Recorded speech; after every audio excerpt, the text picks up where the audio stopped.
Власта, опозицијата и повеќето невладини го одобруваат и му аплаудираат на новиот предлог закон за абортус. Велат, жената треба да има избор самата да одлучува, а не да биде принудена да посегнува по нелегални начини, кога сака да ја прекине бременоста.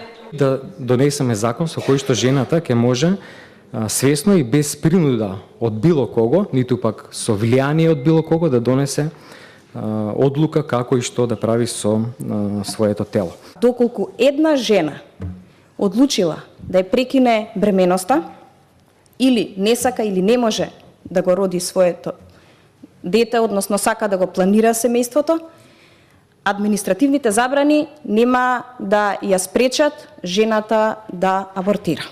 Мнозинството од присутните ги нападнаа ставовите на верските заедници, според кои прекинувањето на бременоста е нешто недозволиво. Сепак не можеа меѓусебно да се скараат и на расправата внатре во собранието, затоа што поповите и оџите не биле добре дојдени внатре. И многу ми е драго што беше спречено нивното влегување во овој дом. Тука се носат световни закони. Верските заедници можат да се изборуваат за своите црковни закони во нивните храмови. На портите на собранието дошле представниците на верските заедници кои претходно го најавиле своето присуство. Ги прашавме од МПЦ, а од таму ни одговорија дека не им било дозволено да влезат на расправата. Одовде од МПЦ не информираа дека нивни представници биле спречени од председателката на комисијата да присуствуваат во собранието на расправата за предлог законот за спречување на бременоста. Сепак тие останаа децидни на својот став дека за нив абортусот е убиство. Дел од невладините присутни на Комисијата за здравство се налутија за тоа што според нив се води нецелосна дискусија во собранието. Критикуваа дека фокусот е ставен само на абортусот.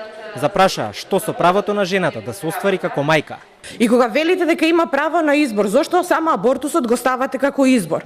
Каде е нејзиното право да се оствари како мајка и да го чува своето дете? И каде е нејзиното право да избере да го роди и да го даде на посвојување? За некој кој што вистина гласно зборите за правата на жената, зошто не зборувате за правата на девојчето што ќе се роди да биде посвоено и да расте во семејство?